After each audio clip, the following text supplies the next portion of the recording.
Hello, welcome. We're just admitting people into the session today.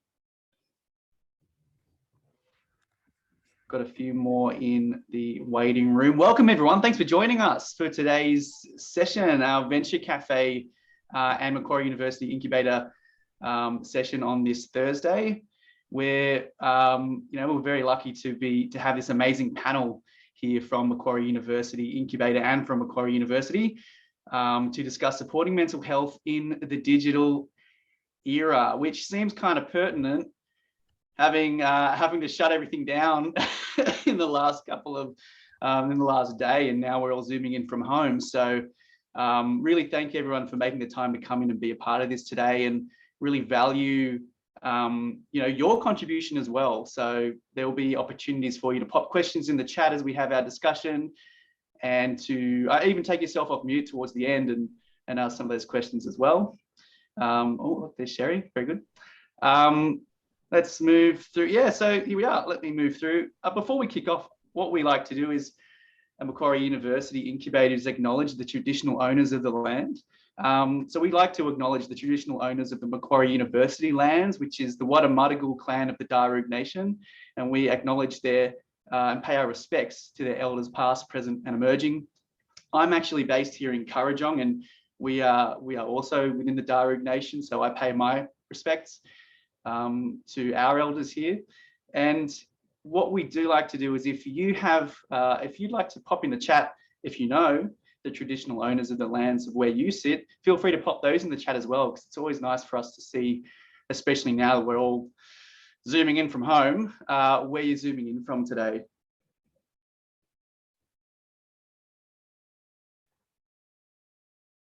Sutherland Shire, very good.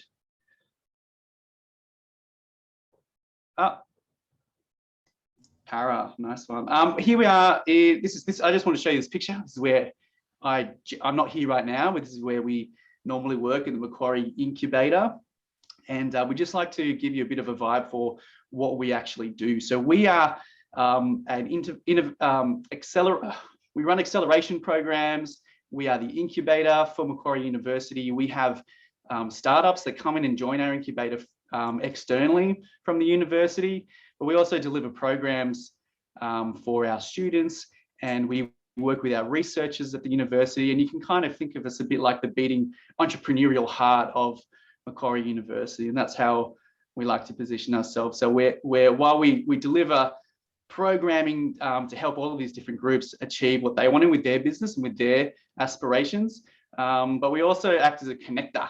So we like to connect industry to startups, to academia, to research, and vice versa. So that's us. If you want to reach out to us directly, feel free to ping us through Venture Cafe or one of the team that's on the chat here today, or pop questions in the chat.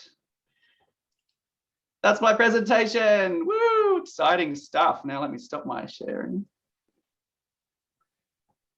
Wow, now I can see everyone. This is amazing. So we've got this amazing panel here today. Thanks for joining us, guys. We've got a mixture of, we've got Lauren, who heads up the Cool Kids Online programs, and from the Macquarie University Centre for Emotional Health. We've got some guys, we've got Nick and Femi from Recharge Wellness, which is one of our startups here in the Macquarie University Incubator. We've got Rick from YourLink, who's also one of our startups here at the Macquarie University Incubator. So, everything I just talked about, look, we're achieving it right now. How exciting. Woo.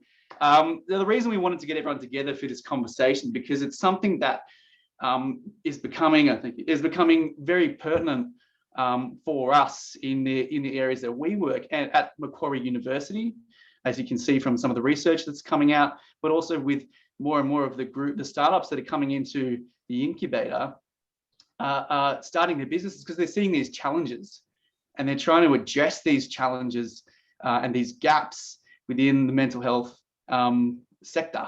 So this gives us a really great opportunity to talk to some of these guys who are in there right now doing it, and picking their brain, and then looking at what does the future look like? Where are we at right now? What does the future look like? So that's me. I'd like to now do a little bit of a round robin with each of our panelists. So I'm going to throw the baton to Lauren to give us, if you'd like to let us know a little bit about yourself, what you do, and why you're passionate about what you do, why you're here. So I'll try and, I don't know if this will work. I'll try and hand it. Depends on where I am. There you go. Yeah. Good. Very good. Thanks, Morgan. Well, hi, everyone. Thanks for joining us, especially with all the changes. My name is Dr. Lauren McClellan, and I'm the Director of the Centre for Emotional Health online programs. I am a clinical psychologist and also a researcher at the university. I do teaching into the clinical master's program, so I'm upskilling and training the next generation of clinical psychologists, and also conducting research. And my main area of research is in e-health. So I'm really passionate about trying to bridge that divide between people, especially children in my case, who have anxiety disorders and related emotional health problems, who need treatment, who want treatment, and are just not able to access it. And so what I am interested to do in my research is get evidence to use technology to better identify children that need assistance and then make that assistance available to them, making sure that they get their hands on evidence-based treatment and get the help that they need. And critically, for me, one of the things that I'm really passionate about is making sure that the work that we do in Macquarie and in the Centre for Emotional Health actually makes its way more broadly into the community. So I'm really passionate about making sure that all the work we do here actually sees the community and has big, hopefully big impact. So that's what gets me out of bed in the morning, that and two beautiful children. Oh, awesome. Lovely partner, of course. I can see, in all different aspects of my life, how this is such a needed area. That's brilliant. Thanks for sharing that, Lauren. And we might actually go to the other end of the spectrum, Rick, from YourLink, which is a very different kind of demographic. Would you like to share a bit about yourself and why you're passionate? Thank you very much, Morgan, and thank you for everyone attending. Look, my name is Rick Hollingworth. I'm a co-founder of YourLink. We focus on seniors, and we're really, really passionate about the digital inclusion for seniors. So I feel very honoured to be with the other guests and the other people here. I think the reason why we feel do what we do is, I don't know if you know, but 1 in 4 seniors in Australia actually lives alone, and there's a massive amount of loneliness that actually happens, which is being accumulated to as bad as heart disease. So we try and support digital inclusion that connects seniors to family, friends, and their local community. When we've done an event a while ago, if I give you an example of one senior, so this was on the Central Coast. It was a little bit pre-COVID, and I was sitting there and we were doing our event, and the senior called me over and she said, look, I'd really like to send a text message. So we worked out, how we needed to send a text message because she didn't have data on her phone. And then we sent that message. And then she said to me, I've just sent a message to someone I haven't spoken to in 10 years. I just wanted to connect with them. And she got a message back straight away. And she turned to me and she just said, does that mean they're thinking of me? So it just tells you how lonely some people are, and to have that happen, just, it makes my heart sort of melt. But if we can do that on a scale with everything else, then we know we're making a difference to seniors. So that's what I do and what I love every single day. So thank you. That's amazing. I think we can all connect with our own stories with our loved ones that, or we know someone that's in aged care. So yeah, thanks for sharing that. And now let's pass the baton to Nick and Femi, who are everything in between. Yeah, just great guys in general. So I don't know how you're going to do this. Your tag teams, both of you are here. So shoot, flip a coin. Who goes first? You can kick it off, Nick, and I'll I guess I'll piggyback off you, whatever you miss. Sure. Yeah, sure. I'll try not to miss too much. Cool. Hi, everyone. Thank you guys for joining for this session. As you guys know, my name is Nick. I'm one of the co-founders of Recharge Wellness. I'm also a psychiatric nurse, and I've been nursing in the clinical field for about 4 years.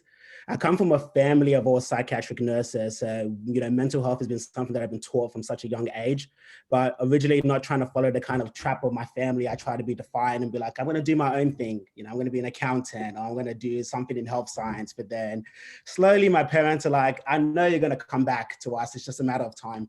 And here I am. And this is what I love. And essentially what we do at Recharge Wellness is that we're kind of focused on 2 core things. The first one is that we want to be able to make mental health services accessible to everybody. So we're truly big believers of e-health as a way to do that. But second thing as well is that we want to be able to actually teach people how to actually apply coping skills and mechanisms to be able to manage their symptoms of whether that's stress or anxiety. Stress and anxiety is predominantly what we focus on at the moment. But hopefully we want to be able to then move into different kind of spectrums and different illnesses within mental health to be able to equip them with skills to manage before they reach crisis point. Because within our experience, we obviously work in an acute setting. So we're seeing people that have reached a tipping point. And, when a lot of the times we have conversations with our clients, and even from what we've seen, is that we know that if we've been able to intervene at an early point, we would have been able to prevent people to reach this stage. So that's kind of our big mission, which is what we try to do. And obviously seeing Morgan every day at the incubator is what gets me up every day. So. Check the mail. Awesome. Thanks, Nick. Honestly, that organization sounds great, man. So I really like what you've said. Everything you said just there really resonated with me. So obviously I'm the other co-founder. My name's Femi. I'm also a psychiatric nurse. I've been in the industry just a little bit longer than Nick. But basically the whole passion is around what he said, is about connecting people with the right services and tools that they need to be able to live, do, and have a better life, right? Because we all need a little bit of help. We all need a little bit of guidance, and having access to that is what's going to be amazing. And, we've done a lot of, we've seen it firsthand with our own personal experiences, family members. Most of us have similar experiences. And, over the last 20 years, globally, we're spending so much more money on mental health and mental well-being, but we're seeing suicide rates going up. We're seeing diagnosis rates going up. People are still getting impacted on it. So it means that whatever's kind of happening now, whatever's in the landscape of mental health, maybe there needs to be some kind of shift. And we really do believe that, tech and having it in a more of a digital age that we're in is going to make that difference. So that's what we're trying to do. We're trying to pioneer that and combine tech and people to be able to give people the ability to live, do, and be better. So that's basically what we're doing. That's brilliant. Thank you so much. And so you can see we've got a pretty broad scope of understanding and experience here on the call today on the panel. So we might kick off with our first question, which I think leads up beautifully from what you were just saying, Femi. It's in terms of the landscape. So thinking about the e-health landscape as it is now, what do you see? What are you guys seeing as the main challenges specifically to your business and to your clients? At this moment right now. So Lauren, maybe I'll throw to you first, if that's all right. Yeah, sure. Well, when we think about children, so my work is mainly in the space of children and adolescents. We know that, worldwide 20% of children will have a mental health diagnosis of some sort before they reach adulthood. That's globally a massive problem, and it's not something that we escape in Australia. And so it's a huge issue, and there just aren't the resourced clinical staff to address that and to adequately meet the needs of the youth of Australia and also globally. But obviously our main focus here is, our immediate national issues. So look, for us, the challenges are getting a skilled workforce, I think, to actually meet the needs that people have. And also just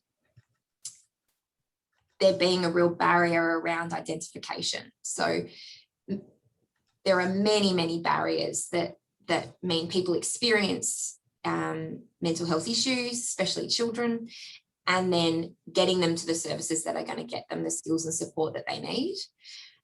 So I think that's it. That's a huge challenge for our clients and families in Australia in general. How do you know that your child needs help? Where do you go? How do you navigate the system to find the care? How do you know whether the care you receive is actually evidence-based or is going to help when there is so many different options available? When you can find options, how do you choose the right one? And then making that actually available in a way that if you do know there's a problem, you want to get the help, but then how do you handle the wait lists and the need for care in a timely fashion? So they're, I guess, just some of the broader landscape issues that have led us to looking to technology and e-health to answer a number of those challenges and address them. That's great. Rick, did you have anything you wanted to add to that? Yeah, look, that's fantastic. I think the challenges, whether it's in a demographic of, young people or middle-aged people or even seniors, the challenge of mental health is the same. I think for seniors, and what we've learned is there's a huge amount of anxiety even around technology.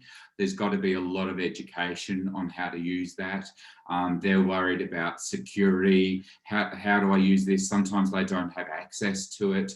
I think one of the stats I had the other day was, believe it or not, 58% of everyone that's in aged care has a neurological condition and has anxiety. We would say that we're seeing almost the same percentage out in the community. That's a huge amount of people, so how do you address that?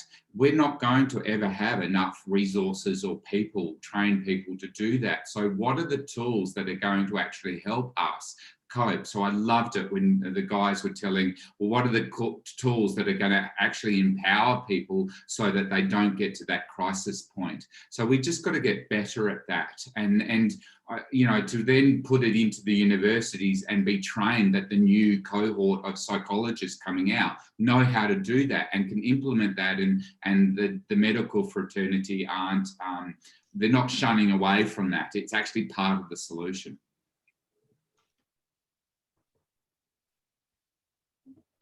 That's Nick and Femi, did you guys want to respond to that as well? Yeah, I think that was beautifully said by Rick and Lauren.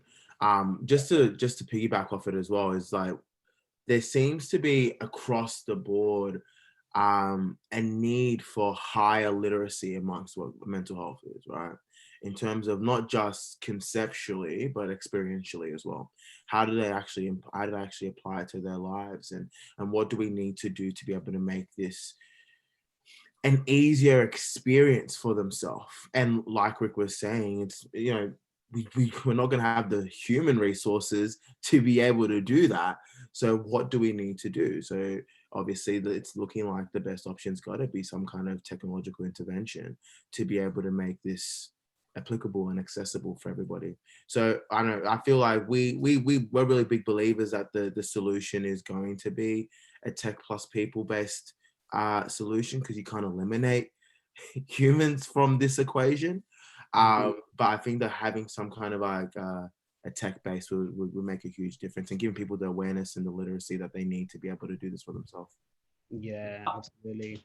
And I 100% resonate with what you were saying as well, because even with the technology platform as well, and people and having a skilled workforce to be able to support people in their journey with the mental health, because it's a perpetual process. You don't just, engage with a mental health service for like 6 weeks and be like, yeah, all good, and then see you later. Like we continue this for the rest of our life, essentially.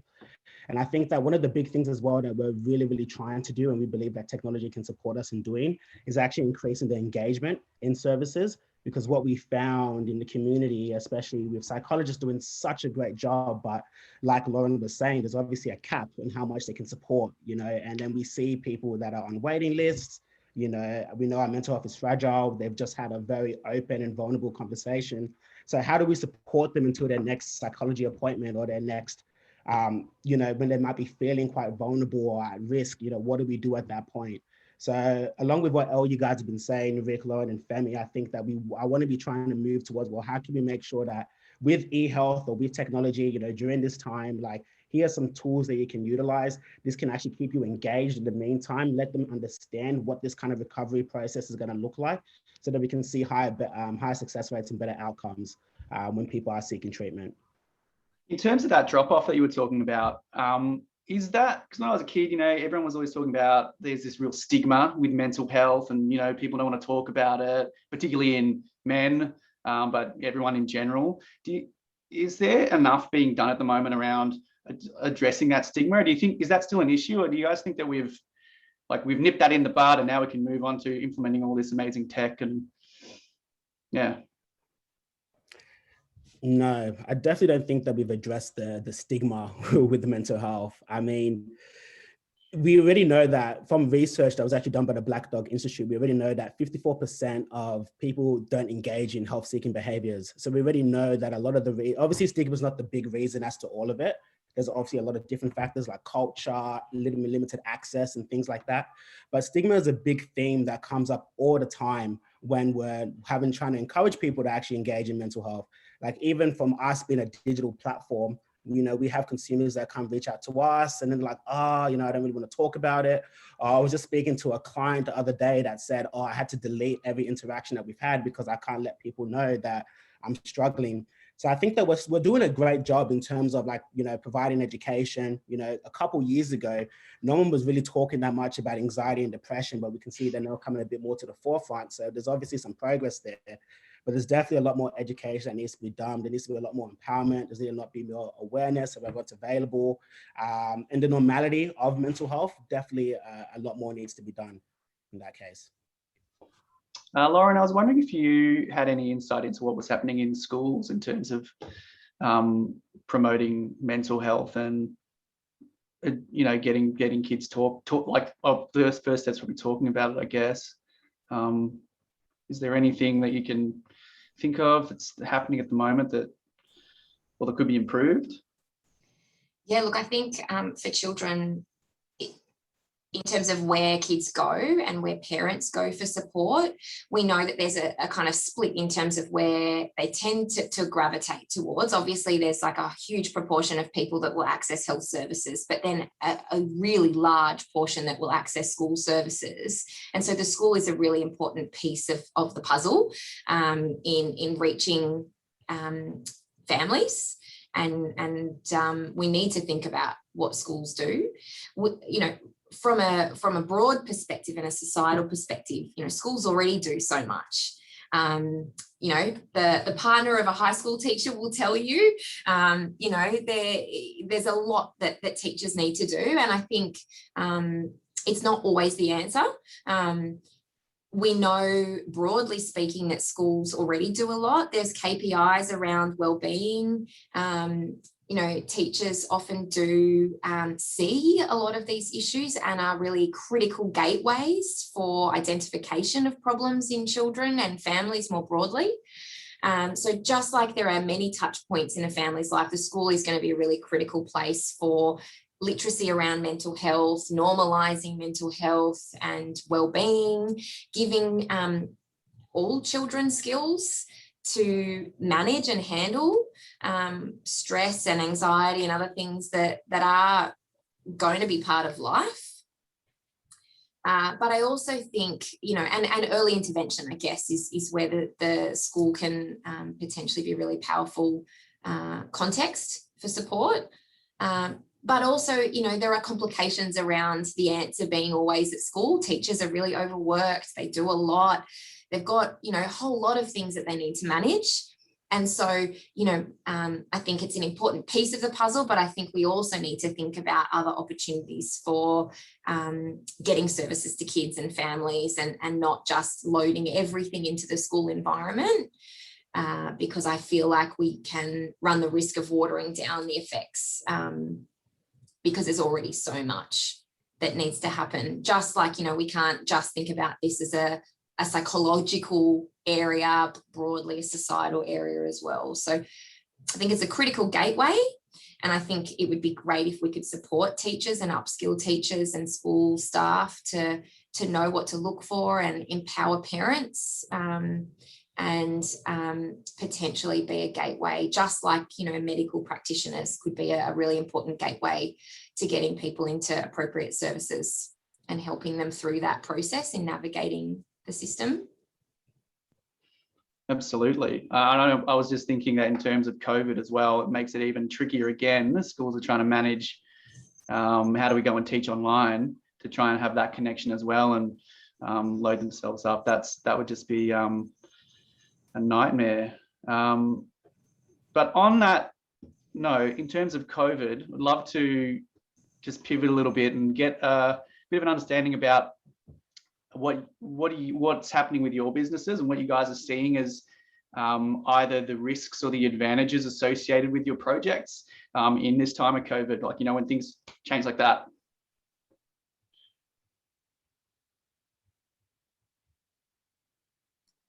You better allocate that to someone, Morgan. I might start with that then. So I hate to say it, but COVID's been a great thing for digital.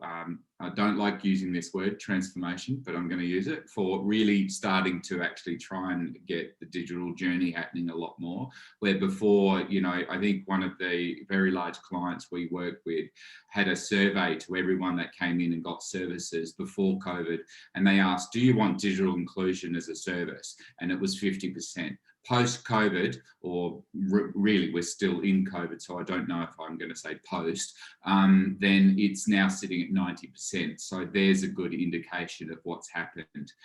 It is part of what I suppose we would say is a first world consideration, and we have to put that into consideration because maybe it's the first world status that actually creates a lot of the stuff we're going through.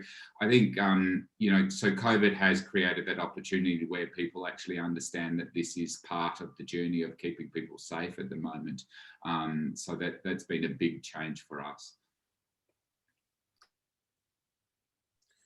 Yeah, and we can relate to that as well, Rick. Like we've seen a huge shift, and we was talking to Morgan about this a few days ago, actually, about the drawbacks and the benefits of COVID. You know what I mean? Because everything has drawbacks and it has benefits, and I think that the acceleration that it's allowed, not only from a technological development point, but also from from a legality perspective and from the government boards allowing us to do a lot of things, because there's a lot of restrictions in mental health and in psychology prior to COVID. I think that now that it's happened, we've been allowed to do a lot more things with e-health and digital health generally. And I believe that seeing this as an opportunity, the government's going to continue to allow us to do more and innovate more with tech and incorporate that to mental health. So I think that the opportunity that COVID has presented has been once in a lifetime, one in a generation type of opportunity that we get to see such a massive spike to be able to, be innovative and really do something amazing with tech and mix it with mental health. So that's what I think. Yeah, I guess I could just really reiterate that this has been a huge opportunity to make something positive out of, horribly bad circumstances. And I think that's, where real potential comes. So, it's from my perspective, thinking about this as an academic or a teacher, we in our clinical program at Macquarie were one of the first to actually start to train clinicians in e-health delivery and implementing technology into routine clinical care. And I think now this is par for the course. This is just a standard way of thinking about clinical practice, is to train clinicians about the considerations that they need to have in working with families, but also, just in general across the board. What do you need to think about in implementing technology into your clinical practice? Now, that is something that would not have happened, I hazard a guess, for another generation had we not been forced into this situation overnight almost.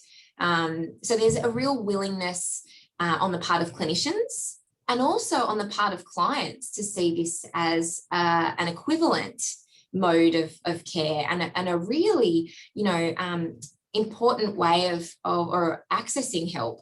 So I think it's exponentially sped up people's willingness to see technology as a really good alternative. It's not necessarily for everyone, and I don't think it will replace the desire to be in the room with another individual. But I think, in those instances where, people can see it as an equivalent alternative and certainly a reasonable alternative, that's great. And part of that, I think, is as everyone's been saying already, it's because there's been opportunities to accelerate technology, and that's great. But also there's been an equivalent value in terms of funding that's provided. So the fact that the government has now made it available for people to get a Medicare rebate for telehealth has meant that it's now actually an affordable option or more affordable option for people to access this care. And I think that, the more we can just normalise multiple delivery methods in care, the more routine it will become.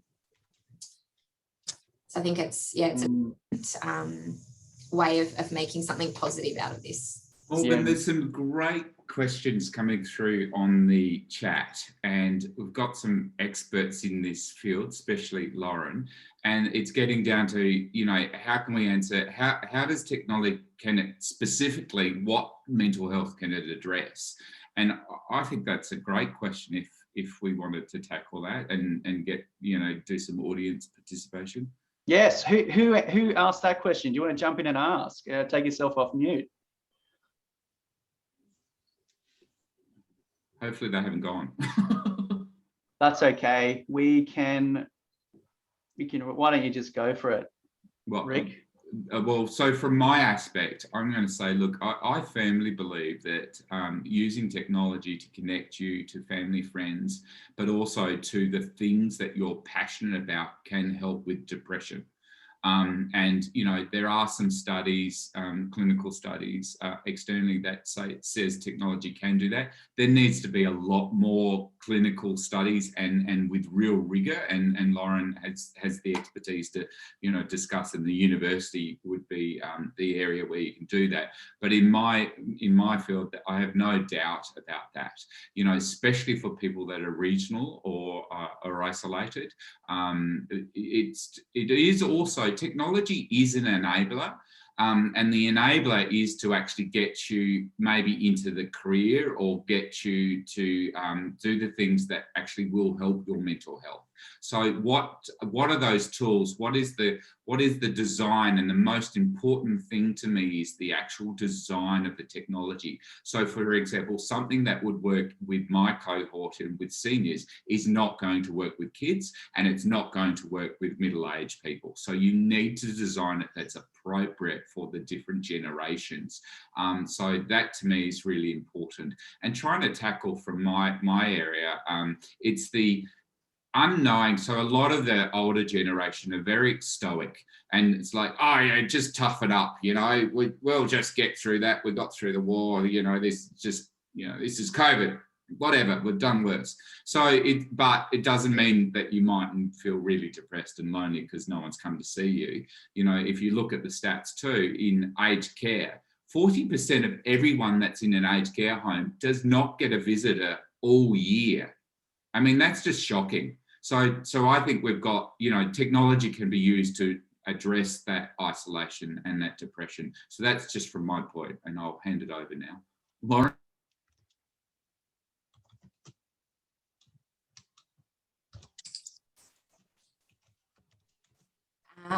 Look, I think technology has huge potential to address a whole range of different issues for children and families. And there's lots of data out there that says that alternative delivery methods using technology is certainly building in its evidence base. I'd say, at the moment, it's definitely for what we would call more common mental health problems, but there are programs available and evidence-based building in kind of more peripheral problems or additional areas. I know that there's research in the eating disorder space. I know, there are lots of interventions growing for adults with, a whole range of diverse presentations, and I'll let the guys maybe comment on that, given that that's their age group. But for children, there is a kind of stronger evidence base for the effectiveness of online interventions for anxiety in adolescents. That's probably more well established, and there's a growing evidence base in children. There haven't been enough studies really to kind of comment on whether or not we could deliver these standard in children, but that's what we're all about. That's part of what we're trying to do, is build that evidence base.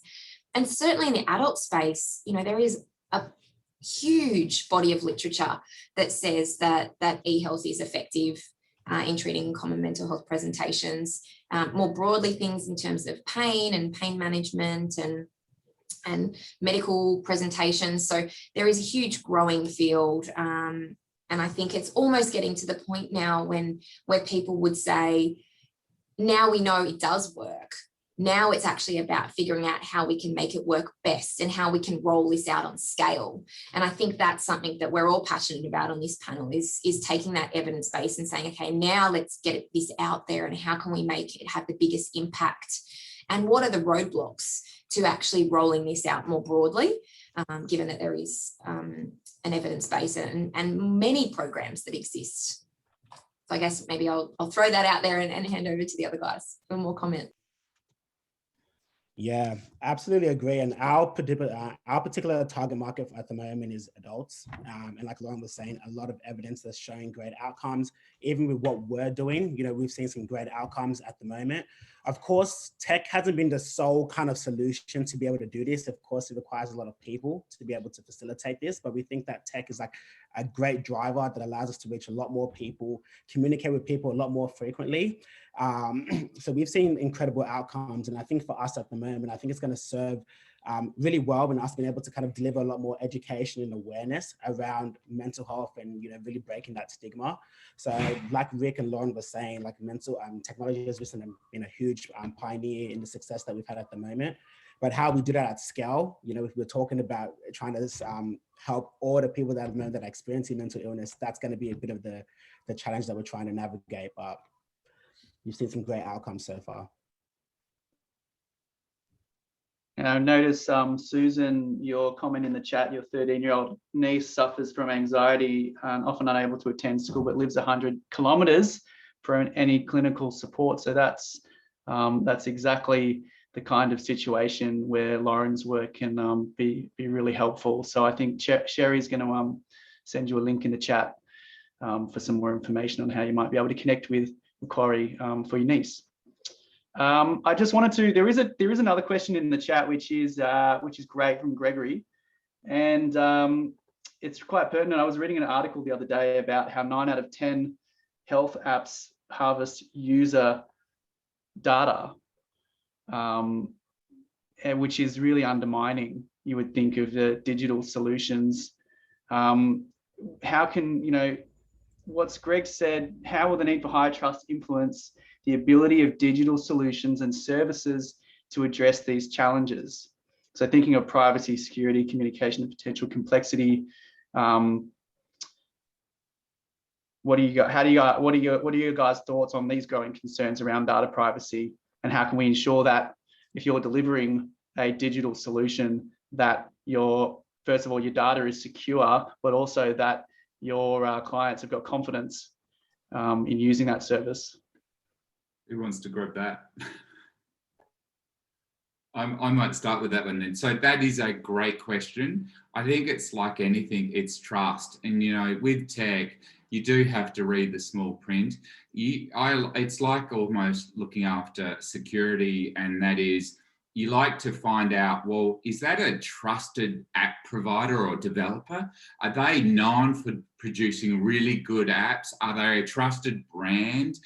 What's the feedback? So I always like to do research on things before I'll actually take it up.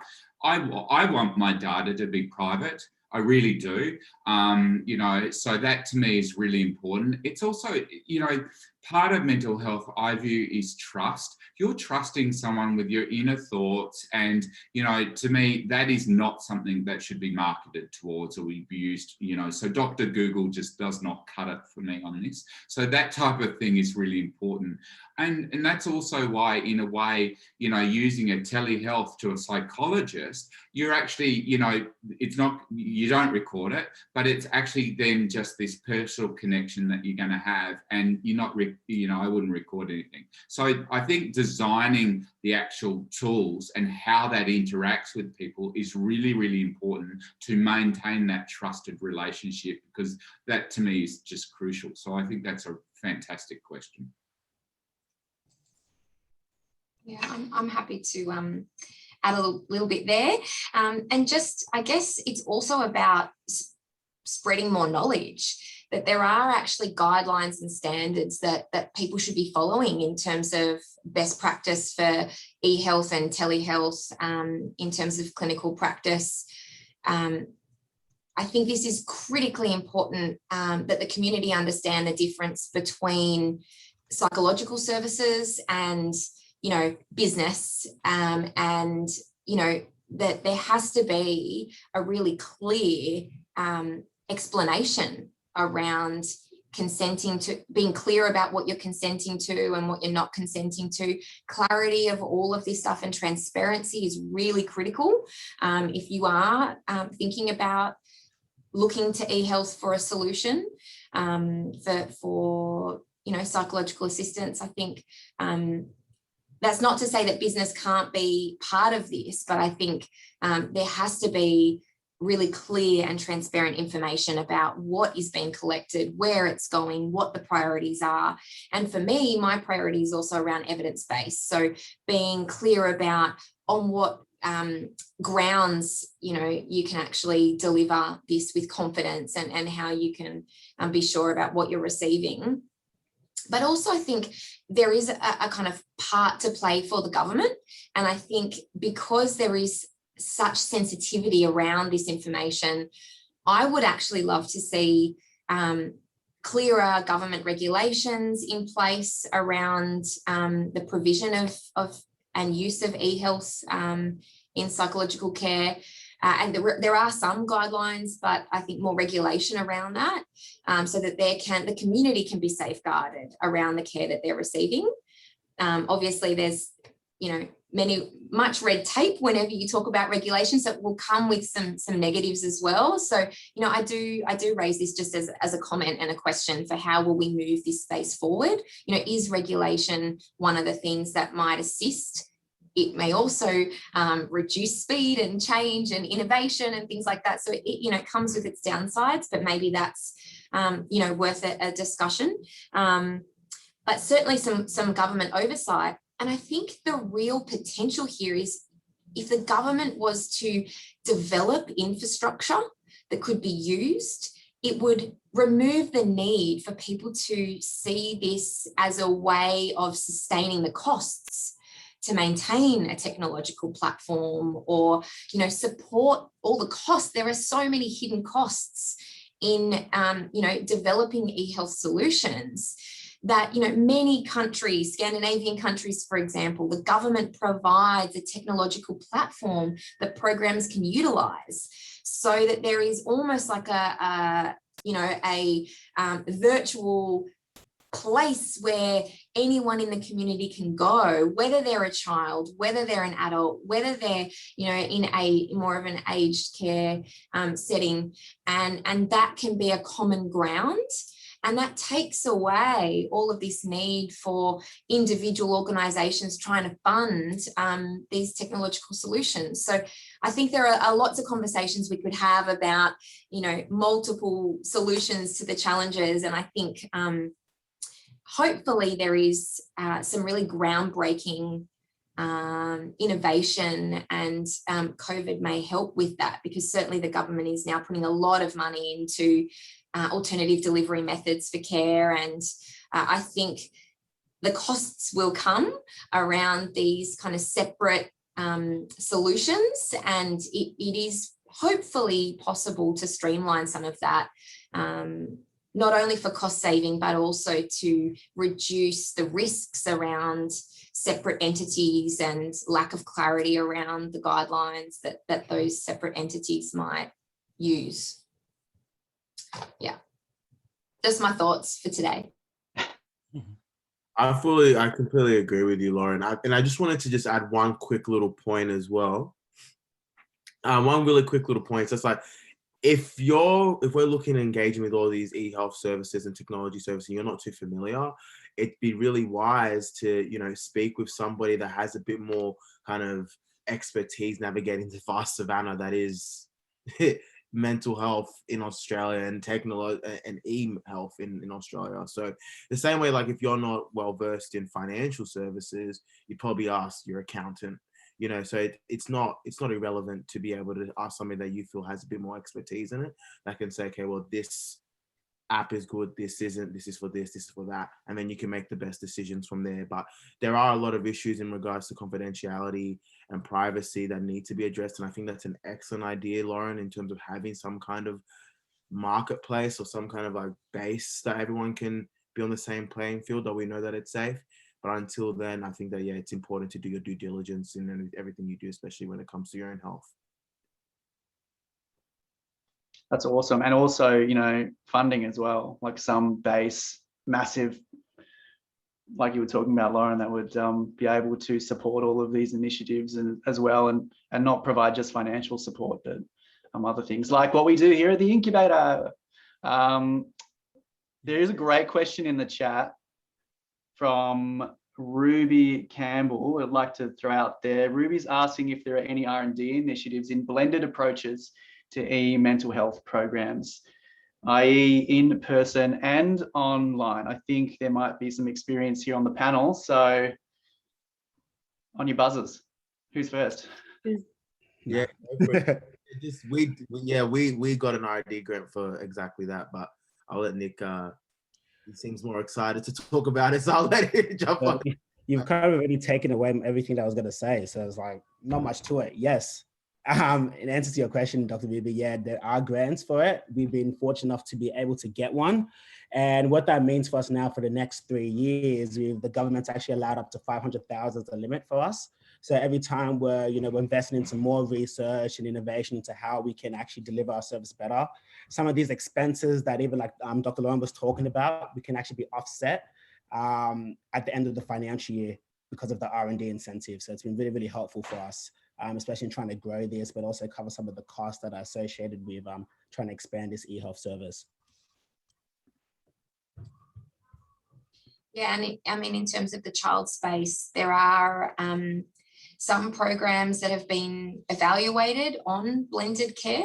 So, I mean, at the moment for us in the child space, we know that there is, to date, there's quite a bit of evidence that talks about the effectiveness of using online therapy tools for, in my case, my expertise is anxiety,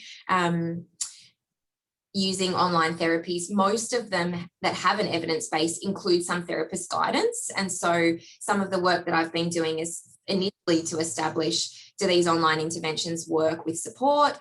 And now the next stage we're taking is to look at how do they work best? What type of support is most effective, but also cost effective?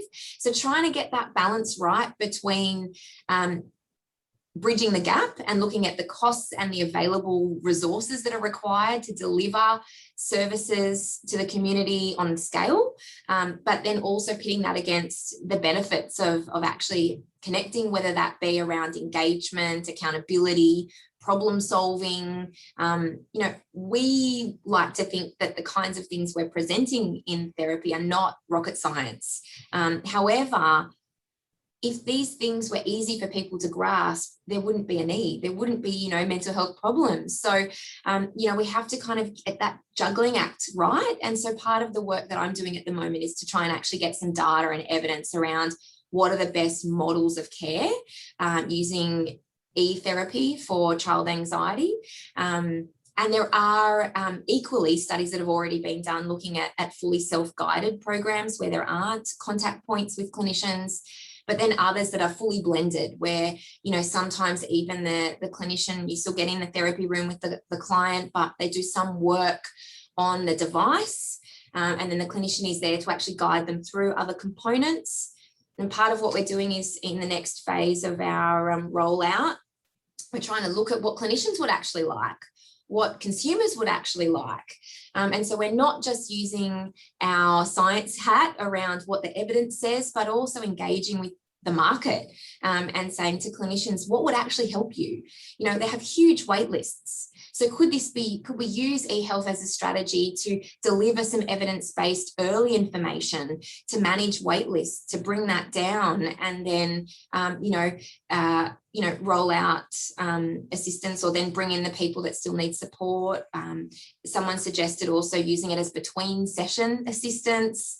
And then also, of course, you know, there's this broadly appealing idea of what we call stepped care, which is where, you know, initially people will engage in a low intensity intervention, maybe for more mild presentations. And then, you know, we know from the data that about 40% of children at least will respond to those low intensity interventions.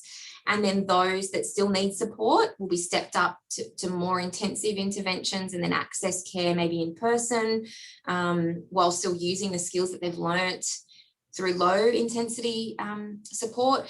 And then, you know, some will still need assistance. And so what does that next step look like? So this idea of kind of stepping people up to care.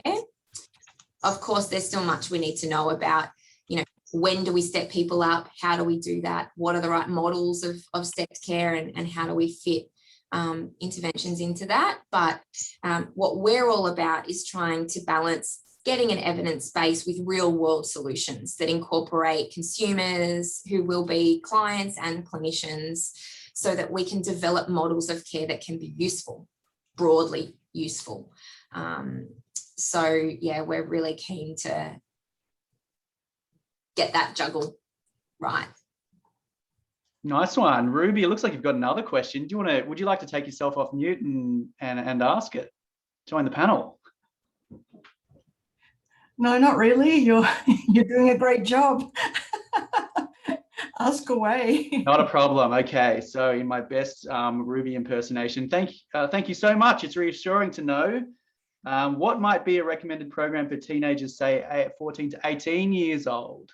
Any suggestion would be greatly appreciated. Lauren, I think this is also your wicket. Yes.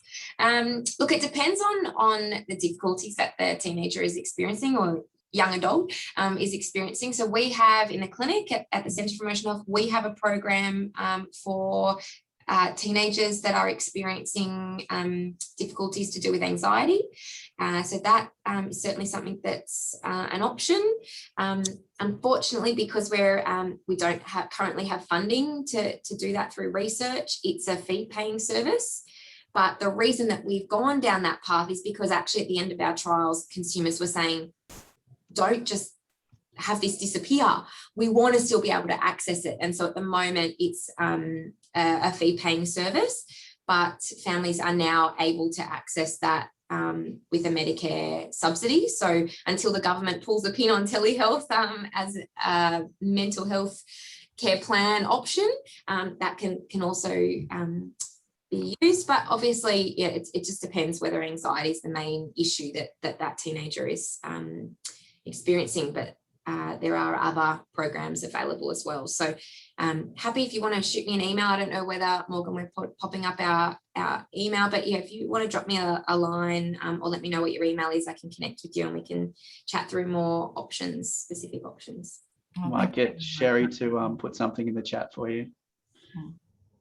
Oh yeah, actually there's been a link around the Centre for Emotional Health online programs already. Sherry's popped something in the chat. So if you don't find what you need there, the contact numbers of who you can get in touch with will be on the website. Thank you. All right. Look, we're running out of time here, guys. This has been such an amazing conversation, and we could chat for the rest of the day, even on Zoom, which is, how amazing. So just to wrap us up, based on this discussion, I was frantically trying to take down notes so I could do one really meaningful, recap of it. I don't think I'll do it injustice, but today, what we've discussed about is that, how do we address some of these challenges? And there's already amazing things happening, which is testament to all of you being here today. But we need to be doing more long-term planning. There needs to be the right policy changes.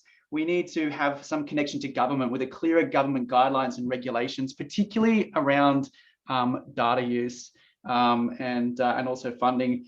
The improvement of systems, so how people navigate and choose that particular service that's right for them, and the education for the user to make the right choice is important. And evidence-based solutions. So, and that's a part of that choosing. In order for someone to choose a solution that's right for them, they need to be able to see the evidence that it works and understanding that that's the right fit for them, and how to understand that evidence. And I love this idea of this one-stop shop of having, all things e-health together in this amazing community, which maybe that could be a thing that we can start to spark right here off the back of this session here in Macquarie. Does anyone else have any one-liners that they'd like to wrap up with? Let's go around the panel. Lauren, you're on this side of me, so I'm going to point to you there. I'm not sure I have anything else to add. Nice one. That's all right. Rick. Just a massive thank you to everyone. The questions have been fantastic. The more questions, the better. So the audience, it's been great. I think it has a part to play for all of us in the future. And the other thing that I'd say is it's also a cultural thing. So it's about all of us being okay with it. So the family being okay with it, family being okay with technology as well, that support either the senior or the young adult or so on. So we have always said that it's a society problem, and I think we need to own it like that too. Beautiful. Well said. Nick and Femi, on your buzzers again. They need to buzz. I'm here. Yeah, I just want to say thank you guys for spending an hour with us. I think these are the type of conversations that we need to be having, and the fact that you guys here and dedicate an hour of time to have this meaningful conversation shows that we're all working towards a common problem. It's not a problem that one person can solve or one company can solve. It's the involvement of everybody. And this is what we're trying to do with these kind of conversations. This is paving the way, because from what conversations that we're having now, you guys might now go to your ecosystems and now start spreading the message. So just want to encourage these conversations, and I'm just thankful that you guys spent the hour with us. Yeah, amazing. Yeah, just to piggyback off what everybody said is that, this is all a massive team sport. We're not here trying to, push this agenda or that agenda. It's one big agenda of making everybody be, live better. So, whatever you guys can do it and do it with all your heart, because I think that we all can make a massive impact, and that's all that we're doing. It's just trying to make an impact, everybody here. So thanks again. Thanks for having us, Morgan. Thanks for having us, Incubator. It's been an amazing hour. I mean, everybody that's been really, really interesting, and I can't wait to connect with everybody. Brilliant. Thanks so much. I know I'm energized. I hope you guys are for the rest of your Thursday in isolation. So thanks again. Love to have you here. Remember, we're the Macquarie University Incubator. You can connect with us through the Macquarie University website, Venture Cafe. You can also have a look at some of the events they're running. We run incubator only events as well, so look out for those. And stay safe, everyone. Thanks. Thanks, everyone. Bye.